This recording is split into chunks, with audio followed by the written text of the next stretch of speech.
அஸ்ஸலாமு அலைக்கும். Hi everyone. எல்லாரும் எப்படி இருக்கீங்க? நல்லா இருக்கீங்களா? அல்ஹம்துலில்லாஹ். இறைவனுடைய அருளால் நாங்களும் அனைவரும் நலமுடன் உள்ளோம். மீண்டும் ஒரு நல்ல பதிவில் உங்கள் அனைவரையும் சந்திப்பதில் மிக்க மகிழ்ச்சி. நம்மளுடைய இன்றைக்கான பதிவுக்கு செல்வதற்கு முன் ஒரு வேண்டுகோள். தயவு செஞ்சு இது வரைக்கும் யாரும் நம்ம சேனல் ஹோம்மேக்கர் நஃபீலா சேனலை வந்து சப்ஸ்கிரைப் பண்ணல அப்படின்னா மறக்காமல் சப்ஸ்கிரைப் பண்ணுங்கள். சப்ஸ்கிரைப் பண்ணிவிட்டு வீடியோ பாருங்கள். ஸோ இன்றைக்கான பதிவில் ஒரு நல்ல விஷயம்தான் எப்போதும் போல் நம்ம பார்க்க போகிறோம். என்ன அப்படின்னாக்கா, நம்ம லைஃப்பில் நிறைய பேர் சொல்ல கேள்விப்பட்டிருப்போம். அதாவது பெரும்பாலும் வாழ்க்கையில் ஒரு அடுத்த கட்டத்துக்கு மூவ் பண்ணுறதுக்கான முயற்சிகளை எடுத்துக்கொண்டு இருக்கக்கூடிய நபர்கள். அதாவது இப்போது படித்து முடிச்சுட்டு வேலைக்கு போகிறாங்க, இல்லை ஒரு சொந்தமாக ஒரு தொழில் செய்ய நினைக்கிறாங்க, ஒரு இடத்துல ஒரு சேர்ந்து ஒரு இன்டர்வியூ போய் ஒரு ஆஃபீஸில் ஒர்க் பண்ணுறதுக்கு முயற்சி செய்பவர்களாக இருக்கட்டும். இல்லை என்றால் ஏதாவது சொந்தமாக தொழில் வைப்பது, இந்த மாதிரி எதுவாக வேண்டாலும் இருக்கலாம். இல்லை ஏதாவது ஏதோ ஒன்றில் சாதிக்க நினைப்பவர்கள், அவர்களுக்கு ஒரு தொடர் தோல்வி கிடைச்சிக்கிட்டே இருக்குது லைஃப்பில். இன்னமும் வெற்றி கிடைக்கல. அப்போது எல்லாமே தப்பாகவே போயிட்டுருக்கு. நான் தொட்டது எதுவுமே தொடங்க மாட்டேங்குது. தொடர்ச்சியாக எனக்கு பிஸ்னஸில் நஷ்டமே வந்துட்டு இருக்குது. பல காலமாக நானும் முயற்சி பண்ணிக்கிட்டே இருக்கேன் அப்படின்னு சொல்லுவாங்க சில பேர். அதை நம்ம பார்த்துருப்போம். நம்ம லைஃப்பில் எத்தனையோ பேர் புலம்புறதை ஒன்று நம்மக்கிட்டேயே சொல்லி இருந்திருப்பாங்க, இல்லை மற்ற மனிதர்கள் இடத்துல இந்த மாதிரி ஒரு வேதனையோடு என்ன நடக்குது லைஃப்பில், தொட்டதெல்லாம் தொடங்க மாட்டேங்கிறத மற்றவங்களிடத்துல பேசும்போது நம்ம காதில் விழுந்திருக்கும், கேள்விப்பட்டிருப்போம் இல்லையா? ஸோ அப்போ அந்த மாதிரி இருக்கக்கூடிய மனிதர்களுக்கு என்ன ஆகும் அப்படின்னா, ரொம்ப தோல்வியை சந்திச்சுட்டு இருக்காங்க, எதுவுமே ஒரு லாபகரமாக போகலை அப்படிங்கும் போது ஒரு சின்ன அளவில் ஒரு விரக்தி மனசில் வர்றதுக்கான வாய்ப்புகள் இருக்குது. யாருக்கு வராது அப்படின்னு சொன்னால், ரொம்ப நான் எப்போதுமே நம்பிக்கையை பற்றி தான் பேசுவேன் இல்லையா? ஸோ அப்போ மறுபடியும் நம்ம முயற்சி பண்ணி பார்க்கலாம் அப்படிங்கிறவங்களுக்கு தான் அந்த ஒரு விரக்தி வராது. அதில் சில பேர் கொஞ்சம் பலகீனமாக இருக்கிறவங்க கொஞ்சம் விரக்தி ஏற்பட வாய்ப்புகள் இருக்குது. ஸோ அந்த விரக்தி ஏற்படாமல் இருக்கிறதுக்கு நாம் நம்மளை எப்படி தயாராக வச்சுக்கணும், எப்படி நம்ம ஒரு தோல்வி வந்துருச்சு அப்படின்னா நம்ம எப்படி அதை எடுத்துக்கணும் அப்படிங்கிறத பற்றி தான் நாம் இப்போ பார்க்க போகிறோம். ஸோ எதை பற்றி பார்க்க போகிறோம்? வாழ்க்கையில் தோல்விகள் வந்துக்கிட்டே இருக்குது தொடர்ச்சியாக, எதுவுமே தொட்டது தொடங்க மாட்டேங்குது. ஸோ அப்போ நம்ம எப்படி அதை ஹேண்டில் பண்ணலாம், அதை நம்மளுக்கு எப்படி நம்ம மேற்கொண்டு நம்ம பயணத்தை விரக்தி அடையாமல் தொடரலாம் அப்படிங்கிறதுக்கு எனக்கு தெரிந்தவரை சில குறிப்புகளை உங்களிடத்தில் பகிர இருக்கிறேன். முதல்ல என்ன அப்படின்னு பார்த்தீங்கன்னா, நம்ம ஒரு முயற்சி பண்ணுறோம் இல்லையா? நம்ம ஒரு முயற்சி பண்ணிக்கிட்டே இருக்கோம் வாழ்க்கையில். அப்போது பண்ணும்போது ஒரு தோல்வி ஏற்படும் போது என்ன செய்யக்கூடாது, அப்படியே சோர்ந்துடக்கூடாது. ஓகே, ஆமாம் தோல்வி தான் வந்துருச்சு இதில் அப்படிங்கிறத நம்ம முதல்ல ஏற்றுக்க பழகணும். சரியா? முதல்ல நம்ம அந்த தோல்வியை வாழ்க்கையில் தோல்வி ஏற்பட்டுடுச்சு அப்படின்னா, ஐயோ தோல்வி ஏற்பட்டுருச்சு, இதுவும் லாஸாக போயிடுச்சு, அந்த மாதிரி புலம்பாமல் இதுக்கு முதல்ல நீங்கள் எப்படி இருந்திருக்கணும் அப்படின்னா, ஒரு முயற்சி எடுக்க போகிறீங்க அப்படின்னா வாழ்க்கையில் நம்மளுக்கு எவ்வளவு பாடங்கள் நம்ம கற்றுருப்போம். தொட்டது எல்லாம் எல்லாருக்கும் துளங்கிக்கிட்டா இருக்கா? இல்லை, அது சின்ன விஷயத்துலேருந்து பெரிய விஷயம் வரைக்கும் சில விஷயங்கள் கைகூடி வரும், பல விஷயங்கள் கைகூடாமல் போய்கிட்டே இருக்கும். ஸோ அப்போ எப்படி இருக்கணும் அப்படின்னா, ஒரு வேலை தேடியே நீங்கள் போகக்கூடிய நபராக இருக்கிறீங்க, இல்லை எந்த ஒரு செயலையும் சாதிக்க நினைக்கக்கூடிய மனிதராக இருக்கும்போது முதல்ல நீங்கள் உங்களை அந்த செயலை செய்வதற்கு முன், தொடங்குவதற்கு முன், இதில் லாபமும் இருக்குது, இதில் நஷ்டமும் இருக்குது. இதில் நம்மளுக்கு காரியம் கைகூடி வந்தால் மிகப்பெரிய வெற்றி, சந்தோஷம். அதே சமயத்தில் இதில் ஒரு தோல்வியும் இருக்குது. வெற்றியுடன் சேர்ந்தது தான் தோல்வி, தோல்வியுடன் சேர்ந்தது தான் வெற்றி. தோல்வி இல்லாமல் வெற்றி இல்லை. என்றைக்குமே ஒன்றோடு ஒன்று இணைந்தது தான். அப்போது ஆரம்பத்திலேயே ஒரு முயற்சியை எடுக்கிறதுக்கு முன்னாடி இதில் தோல்வி வரவும் வாய்ப்பு இருக்குது. அப்போ நம்ம வந்து கொஞ்சம் ஸ்ட்ராங்காக இருக்கணும். இன்கேஸ் ஒருவேளை இந்த முயற்சியில் தோல்வி அடைஞ்சிட்டா அடுத்த ஸ்டெப் நம்ம என்ன பண்ண போகிறோம், அதில் வந்து நம்ம கொஞ்சம் ஒரு கிளியராக இருக்கணும். அப்போ நம்மளுக்கு என்ன செய்யாது அப்படின்னாக்கா, அந்த ஒரு பாதிப்பு வந்து நம்மளுக்கு வந்து பெரிய அளவில் ஏற்படுறக்கா மாதிரி நம்ம மனசு வந்து எடுத்துக்காது. இதை முதல்ல தெரிஞ்சது தானே, சரி தோல்வி வந்துருச்சு, ஆனால் இதை முதல்ல நம்ம யோசிச்சு வச்சிருந்தோம் இல்லையா, தோல்வி வந்தால் நெக்ஸ்ட் ஸ்டெப் என்ன பண்ணும் அப்படிங்கிறது பிளான் ஏ பிளான் பி போடுவாங்க இல்லையா. ஸோ தோல்வி வந்தால் என்ன பண்ணணும் நம்ம யோசிச்சு வச்சிருந்தது தானே. ஸோ வெற்றி கிடைக்கல, பார்க்கலாம், அடுத்த தடவை பார்க்கலாம்.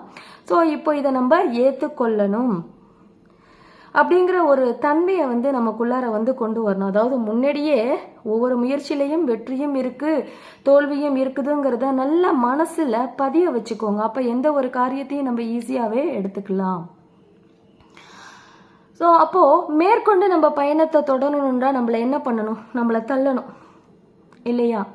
ஸோ அப்போ ஒரு தோல்வி வந்துருச்சுன்றதோட நம்மளை என்னவா நினச்சிருக்க கூடாது, நாம் ஒரு முட்டாள், நம்மளுக்கு எந்த விதமான திறமையும் கிடையாது, என்னால் எதுலேயுமே சாதிக்க முடியலை, இதுக்கு மேலே நான் என்ன பண்ண போகிறேன், இவனெல்லாம் சாதிச்சிட்டு இருக்கான், அந்த அளவுக்கு எனக்கு திறமை பத்தலை, அந்த அளவுக்கு எனக்கு எதுவும் தெரியலை, அந்த மாதிரி நம்மளை பற்றி நாமளே குறையாக நினச்சிக்க கூடாது. அப்படி நினச்சிக்கிட்டோம் அப்படின்னா பின்னாடி நம்ம எந்த முயற்சியும் எடுக்கவும் மாட்டோம். அப்படி ஒரு முயற்சி எடுத்தாலும் மேற்கொண்டு நம்ம வளர்ந்து வர முயற்சி எடுத்தாலும் முழு ஈடுபாட்டோடு செயல்பட மாட்டோம். ஒரு முழு ஈடுபாட்டோடு நம்ம செயல்படலை அப்படிங்கும் போது பல தோல்விகள் வர்றதுக்கு, மேற்கொண்டும் தோல்விகள் வரத்துக்கான வாய்ப்புகள் இருக்குது. அப்போது மேற்கொண்டு தோல்விகள் வரும்போது என்ன செய்வீங்க, அப்படியே சோர்ந்து உக்காந்துருவீங்க. அந்த ஒரு உந்துதல்ங்கிறது நம்மக்கிட்ட இல்லாமையே போயிடும். அப்போ முதல்ல என்ன அப்படின்னா, லைஃப்பில் ஒரு தோல்வி வந்துருச்சு அப்படின்னாக்கா, ஒரு பிஸ்னஸ் தொடங்குறேன், அது ஒரு சொந்த பிஸ்னஸாகவே இருக்கட்டும், இல்லை வேறு ஒரு இடத்துல வேலைக்கு முயற்சி செய்வதாக இருக்கட்டும், எதுவாக வேண்டாலும் இருக்கட்டும், ஒரு தோல்வி வந்துருச்சு அப்படின்னாக்கா, எனக்கு எதுவும் தெரியல, நான் ஒரு முட்டாள், எனக்கு எதுவுமே விளங்காது, எனக்கு எதுவுமே கைகூடி வராது, எனக்கு எதுவுமே சரியாக வராது, அந்த மாதிரியான எண்ணங்களை வந்து மனசில் விட்டு போக்கிக்கணும். போக்குறது மட்டும் இல்லாமல் நீங்கள் லைஃப்பில் வந்து எத்தனையோ பேரை சந்திச்சிருப்பீங்க, யாரோட ரொம்ப வந்து நல்ல ஒரு ஃப்ரெண்ட்ஷிப் பழக்கம் இருந்திருக்கும். அப்போ ஏதனா ஒரு சந்தர்ப்பத்தில் யாருக்காவது அவங்க ஒரு கஷ்டத்தில் இருக்கும் போது, பிரச்சனையில் இருக்கும் போது நீங்கள் ஒரு நல்ல அட்வைஸை கொடுத்துருந்துருப்பீங்க. அப்போது அதை அவங்க பயன்படுத்தி வாழ்க்கையில் எதனா ஒரு விஷயத்தில் ஒரு சந்தோஷத்தை கண்டிருப்பாங்க, மனசில் ஒரு வெற்றியை ஒன்று கண்டிருப்பாங்க, சந்தோஷப்பட்டிருப்பாங்க. நீங்கள் கொடுத்த அட்வைஸ் மூலியமாவோ அல்லது நீங்கள் செஞ்ச ஏதாவது ஒரு உதவியின் மூலியமாவோ அவங்க நல்லா இருந்திருப்பாங்க. அதை நினச்சிக்கோங்களேன், அது உங்களுக்கு மிகப்பெரிய ஊக்கத்தை கொடுக்கும். அன்றைக்கு நான் அவர்களுக்கு அந்த உதவி செய்தேனே, நான் சரியானதை தானே செஞ்சேன், அப்போது இதில் ஒரு தோல்வி இருக்குதுன்னா இதில் ஏதோ ஒரு பிரச்சனை, இதற்கு அடுத்ததில் நான் ஜெயிப்பேன் அப்படிங்கிற ஒரு நம்பிக்கையை ஊட்டி கொள்ளணும். என்னால் அவனுக்கு உதவி செய்ய முடிஞ்சது, அவன் வெற்றி அடைஞ்சான், என்னால் அவனுக்கு ஒரு நல்ல அட்வைஸை கொடுக்க முடிஞ்சது, அதில் அவன் பயன்பெற்றான் அப்படிங்கும் போது எனக்கு இப்போ இதில் தோல்வி வந்திருக்கா, இட்ஸ் ஓகே, நான் இதை எடுத்துக்கிறேன். இதுக்கு அப்புறம் வந்து எனக்கு அவனுக்கு செஞ்ச உதவி எனக்கு ஞாபகம் இருக்குது, அவளுக்கு செய்த உதவி எனக்கு ஞாபகம் இருக்குது, அவர்களுக்கு காட்டிய வழியில் அவங்க வெற்றி பெற்றாங்க, எனக்கு நம்பிக்கை இருக்குது. இன்றைக்கு எனக்கு தோல்வி என்றாலும் இல்லை, நான் ஒன்றும் முட்டாள் கிடையாது, இதில் ஒரு தோல்வி முதல்ல வந்திருக்கு, என்னால் வந்து நெக்ஸ்ட்டு வந்து ஒரு வெற்றியையும் கொண்டு வர முடியும், ஏன் என் காரியம் கைகூடாது, அந்த மாதிரி நல்ல விதமாக உங்களை பற்றி நினச்சிக்கோங்க. நம்ம கண்டிப்பாக யாருக்காவது ஏதாவது நல்லது செஞ்சு இருப்போம்.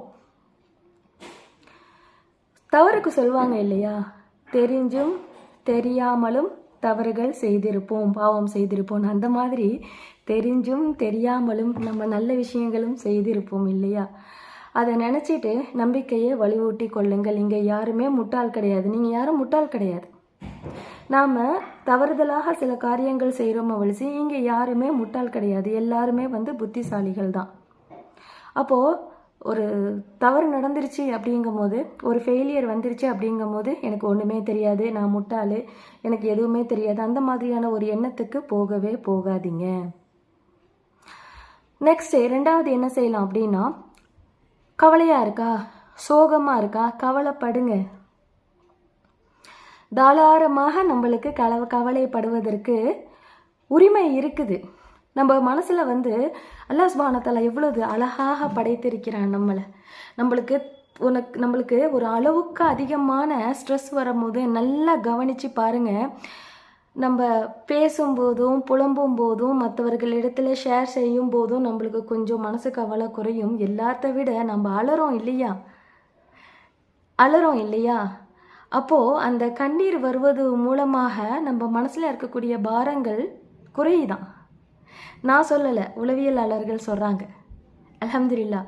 அப்போது சோகம் வரும்போது சோகத்தை ஏற்றுக்கொள்ள கற்றுக்கொள்ளுங்க. கொஞ்சம் நேரம் கவலைப்படுங்க. அழுக வந்தால் கூட அடைச்சா இதில் நஷ்டமாயிடுச்சு அழுது விடுங்கள். ஆனால் யாரும் பார்க்காமல் இருக்கும் பொழுது யாரும் முன்னாடி அழ வேண்டாம். ஸோ அப்போ அந்த ஒரு சோகத்தை ஏற்றுக்கொள்ளக்கூடிய ஒரு தன்மையை நாம் பழக்கப்படுத்திக் கொள்வோம். அது அப்புறம் கொஞ்சம் கொஞ்சமாக நம்ம அதை ஆமாம் தவறாக தான் ஆயிடுச்சு, இதில் நான் இன்னும் சரியாக கவனத்துடன் செயல்பட்டிருந்தால் இதில் நான் வெற்றி பெற்றிருப்பேன் அப்படிங்கிற ஒரு எண்ணம் வந்து அப்போ நீங்கள் சோகமாக இருக்கும்போது என்ன செய்வீங்க? ஒரு தனிமையை விரும்புவீங்க. தனிமையை விரும்பும் பொழுது என்ன செய்வீங்க? தனியாக உட்கார்ந்துருக்கும் போது உங்களுக்கு பல சிந்தனைகள் வரும். கவலை அதிகமாக ஆனால் அழுது விடுங்கள், உங்கள் கவலை கண்டிப்பாக போய்விடும். அப்போது அதே நேரத்திலே உங்களுக்கு நீங்கள் என்ன மிஸ்டேக் பண்ணீங்கிறத கண்டிப்பாக உங்கள் சிந்தனையில் வந்து நிற்கும். இப்படி செய்திருந்தால் நன்றாக இருந்திருக்கும், ஒரு நெக்ஸ்ட் டைம் நம்ம வந்து இந்த மாதிரி பண்ணணும் அப்படிங்கிற ஒரு சிந்தனை வருவதற்கு ஒரு வாய்ப்பு இருக்குது. அதாவது கவலையாக இருந்தால் கவலைப்பட்டுடுங்க, அவ்வளோதான். கொஞ்ச நாள் கவலையாக இருந்து அப்புறம் உங்களுடைய மனமாற்றத்தை நீங்களே வந்து ஏற்படுத்தி கொள்ளுங்கள். எல்லாம் நமக்குள்ளே தான் இருக்குது. இன்னொருத்தவங்க வந்து நம்மளுக்கு செய்யணும் அப்படின்னு எதையுமே எதிர்பார்க்கக்கூடாது. நம்மளுக்கான மனமாற்றம் நம்மளிடத்துல தான் இருக்குது.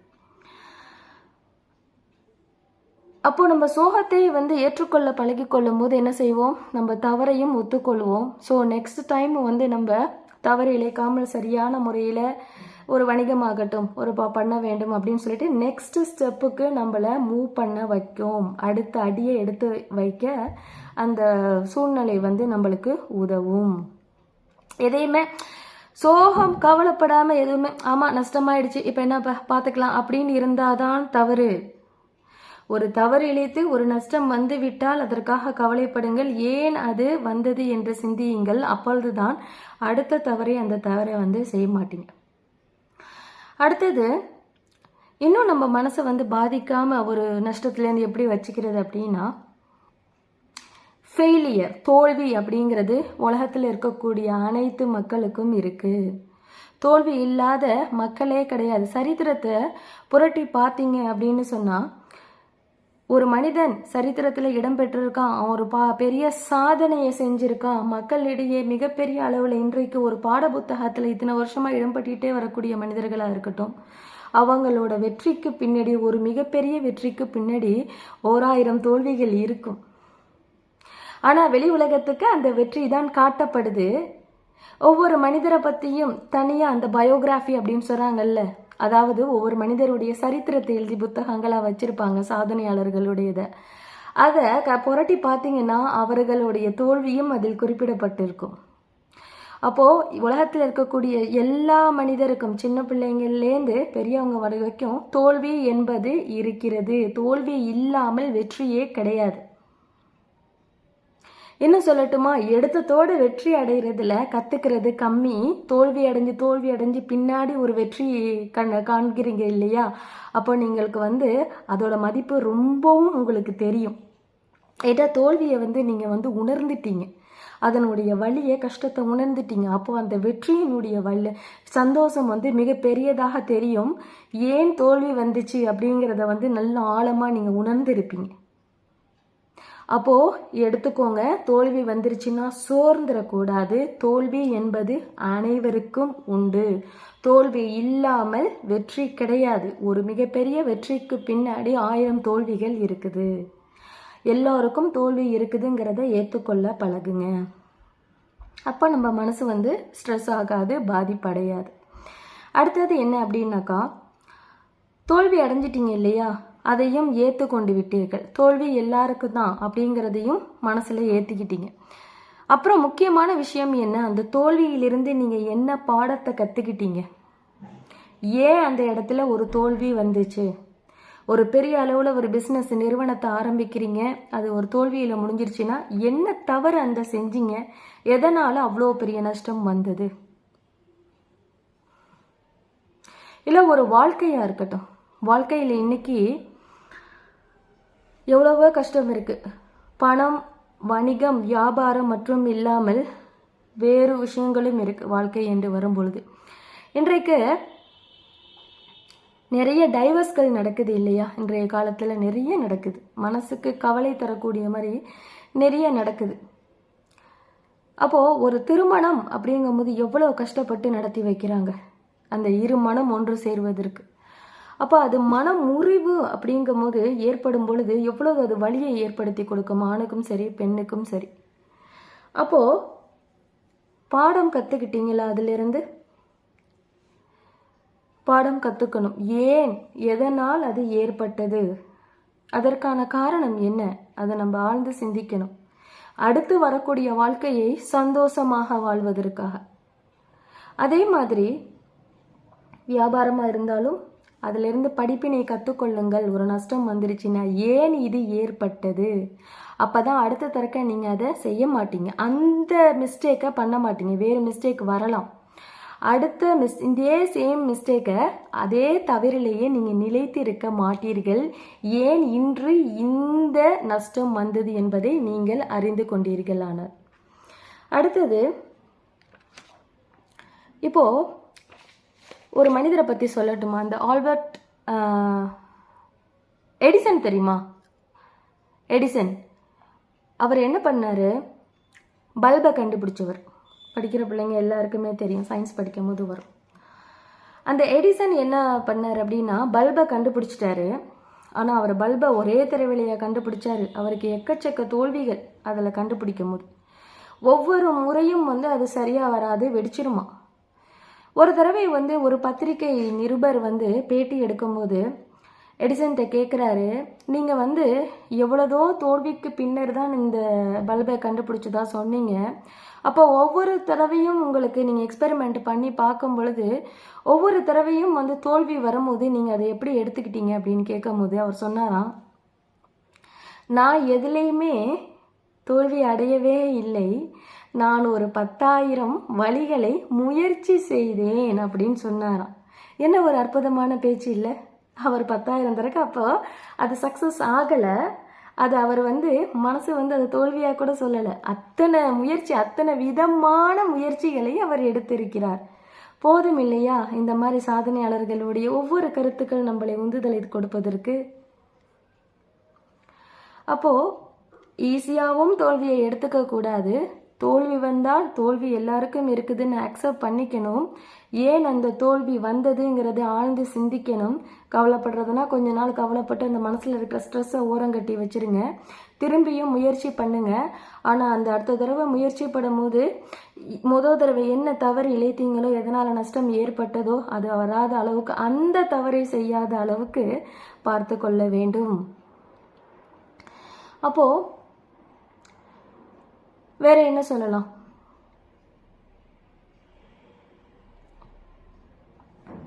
இன்னும் எப்படி நம்மளை நார்மலாக வச்சுக்கலாம் அப்படின்னா, வாழ்க்கையில் ஒரு எத்தனையோ தடவை நம்ம எதிர்பார்க்காத ஒரு பெரிய விஷயங்கள்லாம் லைஃப்பில் நடந்துருது.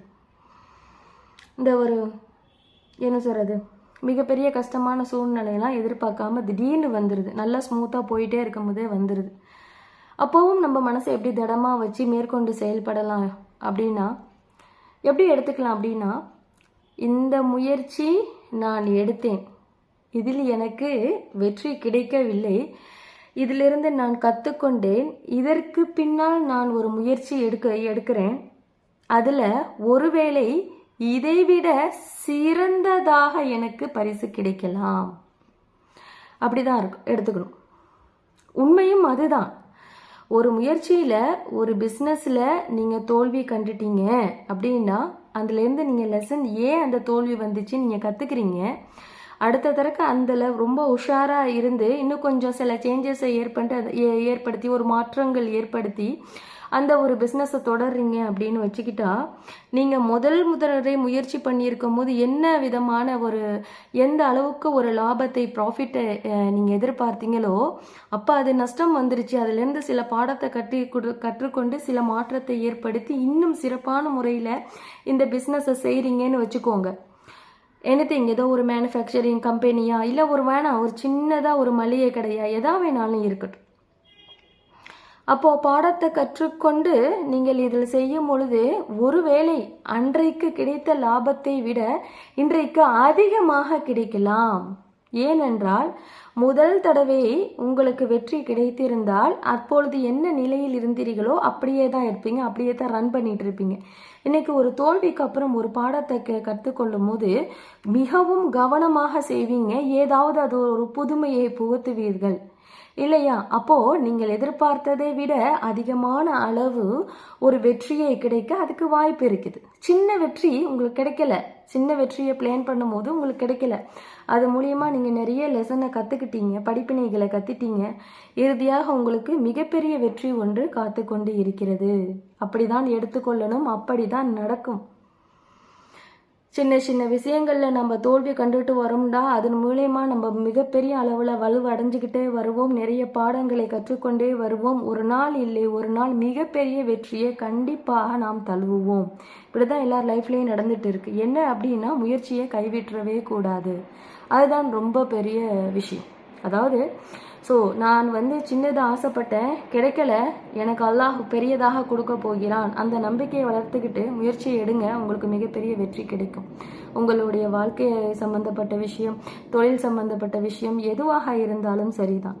ஒன்றில் தோல்வி இருக்கிறது என்றால் அது போயிடுச்சு, அவ்வளவுதான். அதை விட சிறந்ததை எனக்கு இறைவன் கொடுக்க போகிறான், அதை விட மிகப்பெரிய வெற்றியை எனக்கு அல்லாஹ் கொடுக்க போகிறான். அப்படி எடுத்துக்கோங்க.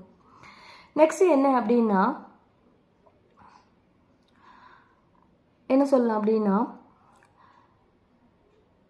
ஈஸியாக தோல்வியை எடுத்துக்கிறதுக்கு பல பேர் இங்கே ஒன்றுமே செய்யாமல் இருக்காங்க இல்லையா? நம்ம பார்க்குறோம் பல பேர் எந்தவித முயற்சியும் செய்யாமல் இருந்த நிலையிலேயே அப்படியே இருந்துக்கிட்டு இருக்காங்க.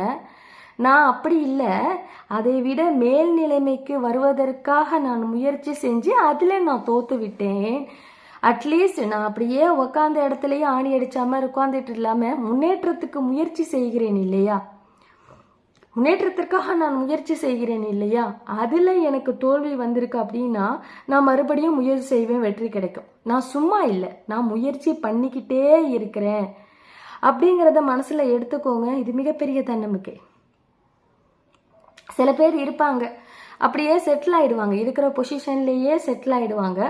அது அவங்களுக்கு வருமானம் போதுமானதாக கூட இருக்காது. அவங்க என்ன பண்ணுவாங்க, அவங்களுக்கு இன்செக்யூரியாரிட்டி அப்படின்னு சொல்லுவாங்க, அதாவது ஒரு அச்சம், இதுவும் போயிடு விடுமோ அப்படிங்கிற ஒரு அச்சம் கூட சில பேருக்கு இருக்கும். அதனால் அடுத்த நிலைக்கு போடுவதற்கு என்ன செய்வாங்க, முயற்சி எடுக்க மாட்டாங்க. சில பேர் என்ன செய்வாங்க, சோம்பேறித்தனத்தின் காரணமாக இருக்கிற நிலையிலேயே போதும் இதை வச்சு ஓட்டலாம் அப்படின்னு கூட இருப்பாங்க. அதே இன்னொருத்தன் என்ன பண்ணிட்டு இருப்பான், இதிலிருந்து இன்னும் கொஞ்சம் பெட்டர் இம்ப்ரூவ்மெண்ட்டுக்கு, ஒரு ப்ரொமோஷனுக்கு ட்ரை பண்ணுறது, அந்த மாதிரி ஏதாவது இருக்கும் நிலையிலிருந்து மேலே வருவதற்கு முயற்சி செய்யக்கூடாதுன்னு யாராவது சொல்லியிருக்காங்களா? உனக்கு ஒன்று கிடைச்சிருச்சு அவ்வளோதான், உட்காந்துக்கோ, அவ்வளோதான், இதில் என்ன வருது அதை வச்சு பார்த்துட்டே போ, அப்படி யாராவது சொல்லுவாங்களா? இல்லை. முன்னேற்றத்தை ஆசைப்படுங்க, அதுக்கான முயற்சியை எடுங்க. தொட்டு உடனே கிடைச்சிடாது வெற்றி. உங்களுக்கு நிறைய ஃபெயிலியர்ஸ், தோல்விகள் வரும். ஒவ்வொரு தோல்வியையும் சாதாரணமாக எடுத்துக்கொள்ளாதீங்க. எக்ஸ்ட்ரீம் லெவலுக்கு கொண்டு போய் அப்படியே மனம் உடைஞ்சும் போயிடாதீங்க. கவலை வந்தால் கவலைப்படுங்கள், அழுகணும் என்றால் கூட அழிந்து விடுங்கள் யாருக்கும் தெரியாமல். ஆனால் முயற்சி எடுங்க. இருக்கக்கூடிய நிலைமையிலிருந்து மேலே வருவதற்கு, கொஞ்சம் கொஞ்சமாக மேலே வருவதற்கு முயற்சி எடுங்கள். ஒரு நாள் இல்லை ஒரு நாள் நீங்கள் கற்றுக்கொண்ட காலம் என்னத்துக்கு தெரியுமா உங்களுக்கு இருக்குது? நீங்கள் அதில் உங்களுடைய செயல்பாடுகள் தான் இங்கே ரொம்ப முக்கியம். ஒவ்வொரு நாளும் எப்படி முயற்சி எடுக்கிறீங்க, தோல்வி அடையிறீங்களோ அதில் நீங்கள் பாடம் கற்றுக்கிறீங்க. அடுத்த தடவை அந்த தப்பை செய்யக்கூடாது. செஞ்ச தப்புலேயே நிலைத்திருந்தால் முடிஞ்சு போச்சு, ஒன்றுமே கிடையாது. அடுத்த தடவை சரியாக சிந்தித்து செயல்பட வேண்டும். ஃபெயிலியரில் இருக்கீங்க அப்படின்னாக்கா என்ன தவறு செஞ்சீங்களோ அதை அடுத்த தடவை செய்யவே கூடாது. இது வந்து ரொம்ப ரொம்ப ரொம்ப முக்கியம். அதாவது ஒண்ணுமே செய்யாம உக்காந்துருக்காங்க அப்படின்னா அவங்க சில பேரோட மென்டாலிட்டி அது. அதை விட சிறந்தவர்கள் நான் ஏதோ மேல்நிலைமைக்கு வருவதற்கு முன்னேறுவதற்கு நான் ஏதோ முயற்சி செய்கிறேன், எனக்கு அதில் இன்றைக்கு தோல்வி கிடைத்தது, ஆனால் நான் வைத்திருக்கக்கூடிய நம்பிக்கை, நான் அதற்காக எடுக்கக்கூடிய முயற்சி நாளை எனக்கு மிகப்பெரிய வெற்றியை கொடுக்கும். நான் ஒண்ணுமே செய்யாம இல்லை, சும்மா உக்காந்துட்டு இல்லை, நான் ஏதோ முயற்சி செய்கிறேன். இதுதான் தன்னம்பிக்கை. ஸோ இப்படி தான் எடுத்துக்கொள்ளணும். நெக்ஸ்ட் அப்படின்னா தோல்வி வந்துருச்சு, வேற எப்படி எடுத்துக்கலாம் தோல்வி அப்படின்னா, ஒவ்வொரு தோல்வியும் நான் சொல்வதிலிருந்தே உங்களுக்கு புரிந்திருக்கும், ஒவ்வொரு தோல்வியும் வெற்றிக்கான ஒரு படிக்கட்டுகள். ஒரு தடக்க தோல்வி ஒரு படிக்கட்டு. அதாவது ஒரு முயற்சி பண்ணி பார்த்துட்டீங்க, அதில் தோல்வி வந்திருக்கு, அந்த தவறை எதனால் வந்ததுன்னு சிந்திங்க. அந்த தோல்வி, அந்த தவறை அடுத்த தடவை செய்யக்கூடாது. அப்போ என்ன செய்றீங்க, ஒரு படியை தாண்டி இரண்டாவது படிக்கு வந்து விட்டீர்கள். அதாவது ஒவ்வொரு தோல்வியும் உங்களுடைய வெற்றியை நோக்கி ஒவ்வொரு படிக்கட்டாக உங்களை நகர்த்தி செல்கிறது. ஒவ்வொரு தோல்வியும் வெற்றியின் படிக்கட்டுகள். அது எப்போதுமே ஞாபகம் வச்சுக்கணும். நம்ம நிறைய பார்க்கலாமே, நிறைய இடத்துல இந்த மோட்டிவேஷனுக்காக சொல்லுவாங்களே, ஊக்கமளிப்பதற்காக, ஒவ்வொரு தோல்வியும் வெற்றியின் படிக்கட்டுகள். இது மறக்கவே கூடாது. இது ஒரு விஷயத்தை ஞாபகம் வச்சுட்டாலே போதும், நம்ம தோல்வியை கண்டு துவந்து விட மாட்டோம். நமக்கு நாமே ஊக்கமளிச்சுக்கணும், இன்னொருத்தர் அதுக்கு தேவையில்லை. அப்படி இன்னொருத்தர் தேவைப்பட்டா இந்த மாதிரி உட்காந்து பேசிட்டு இருக்கோம் இல்லையா, எங்களை மாதிரி ஆட்களோட வீடியோஸை உங்களுக்கு பயனுள்ளதாக நினைச்சிங்கன்னா அதை கேளுங்க. உங்களுக்கு ஊக்கம் அளிக்கிறது அப்படி நம்பிக்கை இருந்தால் கேளுங்க. ஆனால் நீங்கள் உங்களுக்கு போதும் அல்லவா? சைடில் உங்களுக்கு ஹெல்ப் பண்ணுறதுக்காக நாங்கள்லாம் இருக்கோம். நெக்ஸ்ட்டு நம்ம கனவு இருக்குது இல்லையா, நம்ம வாழ்க்கையில் இந்த பொசிஷனுக்கு வரணும், இதை எட்ட வேண்டும் என்கிற அந்த கனவு, அதை விட்டுறக்கூடாது. ஒரு தோல்வி வந்தோடைய அதை தொடர்ந்து நம்ம பயணிக்கிறதுக்கு நம்மளோட கனவை வந்து நம்ம பிடிச்சு வச்சுக்கிட்டே இருக்கணும். அதை இறுக்கமாக பிடித்து கொள்ளுங்கள் உங்களுடைய கனவு. ஆனால் சரியான கனவாக அது இருக்க வேண்டும், தவறான பாதையில் செய்யக்கூடிய கனவு இல்லை. அப்போ ஒரு மேல்நிலைமைக்கு வருவதற்கு நம்மளுக்கென்று ஒரு கனவு இருக்கும் இல்லையா, அதை நம்ம ஒரு தோல்வியை கண்டு முதல் தோல்வியிலேயே அதை விட்டுறக்கூடாது. அந்த கனவை நம்ம அப்படி கெட்டியமாக பிடிச்சிக்கிட்டு அதை நினைவாக்குறதுக்கு ஏண்ட அளவு முயற்சி பண்ணணும். அந்த கனவை எப்போதுமே சில பேர் சொல்ல கேள்விப்பட்டிருப்பீங்க, அவர்கள் எல்லாம் அனுபவத்தால் சொல்லக்கூடிய மனிதர்கள் தான், சாதாரணமாக எடுத்துக்காதீங்க. உங்களுக்கு ஒரு கனவு இருந்துச்சு அப்படின்னா அதை நீங்கள் சாத்தியமாக்கணும் அப்படின்னா அதை உங்க இமேஜின் பண்ணி பாருங்க அப்படின்னு சொல்லுவாங்க. உண்மைதான் அது. அப்படி நீங்கள் இமேஜின் பண்ணி பார்க்கும் பொழுது என்ன செய்யும், அப்படியே ரெஜிஸ்டர் ஆகிடும் பிரெயினில். அது அப்படியே இமேஜின் பண்ண பண்ண அதற்காக அந்த காரியத்தை நிறைவேற்றுவதற்காக நம்மளை அப்படியே உந்தி தள்ளும். ஒரு பொண்ணு இருந்தா, அந்த பொண்ணு எனக்கு ரொம்ப பிடிக்கும். அவள் வந்து இன்றைக்கு கல்லூரியில் படித்து கொண்டு இருக்கிறாள். அவள் வந்து அந்த ஸ்கூல் படிக்கும் போதே அவள் என்ன செய்வா அப்படின்னாக்கா, அந்த டாக்டர்ஸ் எல்லாம் டிவியில் வராங்க இல்லையா, அப்படியே ஆர்வமாக அந்த ட்ரீட்மெண்ட் பண்ணுறது இதெல்லாம் ஆர்வமாக பார்ப்பா. எப்போதுமே ஆண்டி நான் டாக்டர் ஆகிடுவேன், நான் டாக்டர் ஆகிடுவேன்னு சொல்லிக்கிட்டே இருக்கும் அந்த குழந்தை. அப்பப்போ சொல்வா, நானும் இப்படி தானே ஒரு நாள் வந்து ஹாஸ்பிட்டலில் இந்த ஒயிட் கோட் போட்டுட்டு போவேன், நானும் இப்படி தானே ஸ்டெத்தஸ்கோப் பார்த்துருப்பேன், ஒரு நாள் இல்லை ஒரு நாள் என்னையும் பார்க்குறதுக்கு எமர்ஜென்சி கேசஸ் வரும்ல, அப்போ நல்லா செயல்படுவேன். நான் ஆசைங்க, அந்த பிள்ளைக்கு, சின்ன பிள்ளைக்கு இருக்கக்கூடிய ஆசை. இன்றைக்கு அந்த கனவு மெடிக்கல் காலேஜில் அவளை வந்து எல்லாத்துலேயும் எல்லா நீட் பயிற்சி எல்லாம் எடுத்து எல்லாத்துலேயும் வெற்றி பெற்று இன்னைக்கு அந்த காலேஜில் காலை வச்சுட்டா. ஆயிடுவாள்ல ஒரு நாள் இன்ஷா அல்லாஹ். அப்போ அந்த நம்மளுடைய அந்த ட்ரீம், நம்மளோட இலக்கை நம்ம எப்படி இமேஜின் பண்ணிக்கிட்டே இருக்கணும், நம்ம வாழணும் என்று நினைக்கக்கூடிய அந்த வாழ்க்கையை. அப்போ தோல்வி வந்தாலும் துவண்டு படுத்து விட மாட்டோம். அந்த கனவு இருந்துக்கிட்டே இருந்துச்சுன்னா அதை நம்மளை செயல்பட வைக்கும், வெற்றி பெறுவோம். படிப்பினை பெற்று பெற்று பெற்று தோல்வி கண்டோம் தோல்வி கண்டோம் தோல்வி கண்டோம், அதை தோல்வி என்று சொல்லாதீர்கள். எடிசன் சொன்னார் இல்லையா, 10,000 வழிகளை நான் கண்டுபிடித்தேன். அதுதான், அது எப்போதும் மனசுல வச்சுக்கணும். தோல்வி கண்டோம்னு சொல்லாமல் ஒவ்வொரு வாட்டியும் படிப்பினை பெற்றேன், நான் வெற்றி கொள்வேன், ஒரு நாள் கண்டிப்பா வெற்றி படுவீங்க. உங்களோட ட்ரீம் வந்து, உங்களோட கனவு வந்து உங்களுக்கு கைகூடி வரும். முயற்சி பண்ணுங்க. நம்பிக்கையோடு முயற்சி பண்ணுங்க. அதுதான், எதுக்குமே தோன்றக்கூடாது.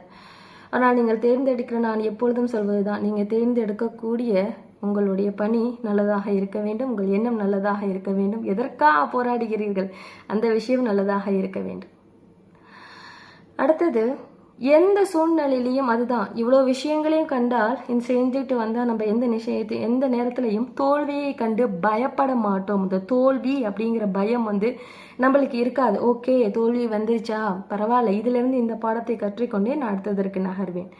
இவ்வளோது கான்ஃபிடென்ட்டாக நம்ம வந்துக்கிட்டே இருக்கும்போது, செயல்படுத்திக்கிட்டே இருக்கும்போது இந்த தோல்வியை கண்டு பயம் வராது, பயப்படவும் கூடாது. முதல்ல அக்செப்ட் பண்ணிக்கணும். ஒரு பிஸ்னஸ் ஆரம்பித்தோம் அப்படின்னா இதில் வெற்றியும் இருக்குது, தோல்வியும் இருக்குது. வெற்றி வந்தால் கொண்டாடலாம், சந்தோஷம், பெரிய நிலைமைக்கு போயிடுவோம் அல்லாஹ் வெற்றியை கொடுத்தால். அதே தோல்வி வந்துருச்சுன்னா அது எப்படி நம்ம ஹேண்டில் பண்ண போகிறோம், ப்ரீ பிளானிங் பண்ணி வைங்க. துவண்டு போகிற அளவுக்கு, ஒன்றும் இல்லாமல் நெருக்கடியில் மாற்றிக்கொள்ளுகிற அளவுக்கு எதுவும் செய்யாதீங்க. அதாவது ஆழம் தெரியாமல் காலை விடக்கூடாது. பழமொழி இருக்குது இல்லையா, ஒரு குளத்துலையோ கடல்லையோ ஆழம் தெரியாமல் கால்வை விட்டால் மூழ்கி தான் போவோம். அப்போது ஒரு பிஸ்னஸே நீங்கள் ஸ்டார்ட் பண்ணுறீங்க அப்படிங்கும் போது அதில் இருக்கக்கூடிய நல்லது கெட்டது தெரிந்து கொண்டு இறங்குங்கள். ஒரு தோல்வி அது உங்களுக்கு சரியானது, ஓகே, இது செஞ்சால் பெரிய அளவில் நம்ம வளர்ந்துடலாம், மிகப்பெரிய சந்தோஷங்கள் கிடைக்கும், நம்மளுடைய கனவு கைகூடி வரும் அப்படின்னு ஒரு நல்ல விஷயத்துக்காக நீங்கள் முயற்சி எடுக்கும்போது தான் அதில் தோல்வி வந்தால் தளர்ந்து விடாதீங்க. தொடர்ந்து முயற்சி செஞ்சுக்கிட்டே இருக்கீங்க. ஒவ்வொரு விஷயத்தையும் அதில் கிடைக்கக்கூடிய ஒரு தோல்விகள் இல்லை, பல தோல்விகளுக்கு பின்னால் தான் வெற்றி கிடைக்கும். அது மிகப்பெரிய வெற்றியாக இருக்கும். அப்போது ஒவ்வொன்றையும் தோல்வியாக எடுத்துக்கொள்ளாமல் ஒவ்வொன்றும் வெற்றிக்கான படிக்கட்டுகள், ஒவ்வொன்றும் ஒவ்வொரு முயற்சிகள், ஒவ்வொன்றும் ஒவ்வொரு பாடங்கள். என்ன ஒன்றுன்னா செஞ்ச தப்பே அடுத்த தடவை செய்யக்கூடாது, அவ்வளோதான். இந்த மாதிரி பாசிட்டிவாக எடுத்துக்கிட்டே வரணும். தோல்வியை கண்டு பயப்படக்கூடாது. இன்கேஸ் நம்ம கையில் ரெடியாக இருக்கணும் பிளான். இதில் தோல்வி கண்டுட்டோம் என்றால் அதிலிருந்து வெளியே வருவது எவ்வளவு நம்ம சிக்கிக்கொள்ளாமல், அதாவது இதுலேயே முடங்கி போயிடாமல், பெரிய அளவில் நஷ்டம் ஒன்றுமே இல்லாமல் உட்கார்ந்து விடாமல் அடுத்து நம்மளை கை தூக்கி விடுவதற்கு நம்ம என்ன பணியை செய்ய போகிறோம். எல்லாத்துலேயும் ஒரு பிளானிங் இருப்பது மிக முக்கியம். எந்த காலத்துலேயும் தோல்வியை கண்டு பயப்படாமல் செயல்படுங்க. தப்பா போயிடுச்சுன்னா அடுத்தது, ஆமா தப்பா போயிடுச்சு, நான் தவறு இதில் இழைத்து விட்டேன், அதனால தப்பா ஆயிடுச்சு அப்படிங்கிறத ஒத்துக்க பழகணும். ஏன் தப்பாயிடுச்சுன்னே தெரியலப்பா, நான் எல்லாமே கரெக்டாக தான் பண்ணப்பா, இல்லை, ஏதோ ஒன்று தப்பு இருக்குது, அதனால் உங்களுக்கு தோல்வி இருக்குது. அப்போ அந்த தப்பு என்னன்னு கண்டுபிடிச்சா தானே அதை நீங்கள் பாடமாக எடுத்துப்பீங்க. அந்த தப்பு நீங்கள் பண்ணது என்ன தெரிஞ்சால் தானே நீங்கள் அடுத்த வாட்டி அந்த தவறை செய்ய மாட்டீங்க. இதுதானே லைஃப் லெசன்ஸ், வாழ்க்கை பாடம். இந்த பாடத்தை கற்றுக்கணும். அதுக்கு தவறாக போயிடுச்சு ஒன்று அப்படின்னா, தவறாயிடுச்சு அப்படின்னா, ஆமாம் ஃபெயிலியர் ஆயிடுச்சு, இதற்கான காரணம் இதான் அப்படிங்கிறத நம்ம என்ன பண்ணணும்டா ஒத்துக்க பழகணும். ஸோ இவ்வளோது விஷயம் இருக்குது. இப்போ இவ்வளோ நேரம் எதுக்கு இவ்வளோதையும் உட்காந்து பேசினேன் அப்படின்னா, இதை பார்க்கக்கூடிய யாரேனும் ஒருவர், ஒரு சகோதரனாக இருந்தாலும் சகோதரியாக இருந்தாலும், ஆணோ பெண்ணோ, நீங்கள் படித்து கொண்டிருக்கக்கூடிய மாணவர்களோ மாணவிகளோ, இல்லை ஒரு வேலைக்காக போராடி கொண்டிருக்கின்ற இளைஞனோ இளைஞியோ, ஆணாக இருந்தாலும் பெண்ணாக இருந்தாலும் யாராக இருந்தாலும் சரி, உங்களுடைய முன்னேற்றத்திற்காக நீங்கள் பாடுபட்டு கொண்டு இருக்கிறீர்களா? பெண்களுக்காக ஒன்று சொல்லட்டுமா? இந்த ஹாரி பாட்டர் கதை தெரியுமா? ஒரு பெண்களையும் உள்ளே இழுக்கிறோம் என்று வரும் பொழுது எடிசன் ஒருத்தவரை பார்த்தோம். ஒரு ஆண்களுக்காக எடிசன் ஒருத்தவரை பார்த்தோம். 10,000 புதிய கண்டுபிடிப்புகளே நான் முயற்சி செய்தேன்னு சொன்னார் இல்லையா? 10,000 தோல்வியை அவர் ஏற்றுக்கலை. அதே மாதிரி பெண்களுக்கு ஒருத்தரை சொல்லலாமா? யாருன்னா, இந்த ஹாரி பாட்டர் கதை குழந்தைங்களுக்கு ரொம்ப பிடிக்கும். ஒரு காலத்தில் நியூஸில் பார்த்தீங்கன்னா அந்த வெளிநாட்டில் காட்டுவாங்க, க்யூவில் மக்கள் இருந்து அவங்களோட புக்கை வாங்கிட்டு போவாங்க. அந்த அளவுக்கு ப்ராப்ளம் ஆயிடுச்சு. உலக பணக்காரர்கள் லிஸ்ட்லேயே ஒரு தடவை வந்துட்டாங்க. அவங்க அந்த புக்கை எழுதினது ஒரு லேடி. அவங்க அந்த கதையை எழுதி எத்தனை பப்ளிஷர்கிட்ட, அதாவது புத்தக பதிப்பாளர்கள் இருக்காங்க இல்லையா, அந்த புக்கை பப்ளிஷ் பண்ணணும். அப்போ தான் மக்கள் இடத்துல அது சென்றடையும். அப்போது 11 தடவை அவர்கள் என்ன பண்ணிட்டாங்க அப்படின்னா ரிஜெக்ட் பண்ணிட்டாங்க அவங்க புத்தகத்தை. 12வது தடவை தான் அவங்களோட புத்தகம் என்ன அப்படின்னா ஓகே செய்யப்பட்டு மக்களிடையே பப்ளிஷ் செய்யப்பட்டு அது அவ்வளோ பெரிய ஃபேமஸ் ஆயிடுச்சு. இத்தனை தடவை முதல் முயற்சியிலேயே அவங்க வந்து அந்த புத்தகத்தை யாருமே பப்ளிஷ் செய்யலை அப்படின்ட்டு தூக்கி போட்டுட்டு பேசாமல் வேறு வேலையை பார்க்க போயிருந்தாங்க அப்படின்னா இன்றைக்கு இவ்வளோ பெரிய ஒரு கோடீஸ்வரியாக இருக்காங்க. இன்றைக்கி எவ்வளோ பெரிய ஒரு சாதனையை அவங்களால செய்து இருக்க முடியாது. இன்றைக்கி அவங்க புத்தகம் விற்ற எண்ணிக்கை பார்த்தீங்கன்னா எக்கச்சக்கம், மக்கள் க்யூவில் நின்று வாங்குகிற அளவுக்கு. ஒரு தடவை, 2 தடவை, 3 தடவை விடாமுயற்சி பண்ணி 12வது தடவை அவர்களோட புத்தகத்தை என்ன செஞ்சிட்டாங்க, பப்ளிஷ் பண்ணிட்டாங்க. ஒரு வாய்ப்பு கிடைச்சி 11 தடவை நிராகரிக்கப்பட்டது, 12வது தடவை வெற்றி கொண்டார். ஒரு பெண்மணி. அப்போது அவங்க செஞ்சது நல்ல விஷயந்தான்.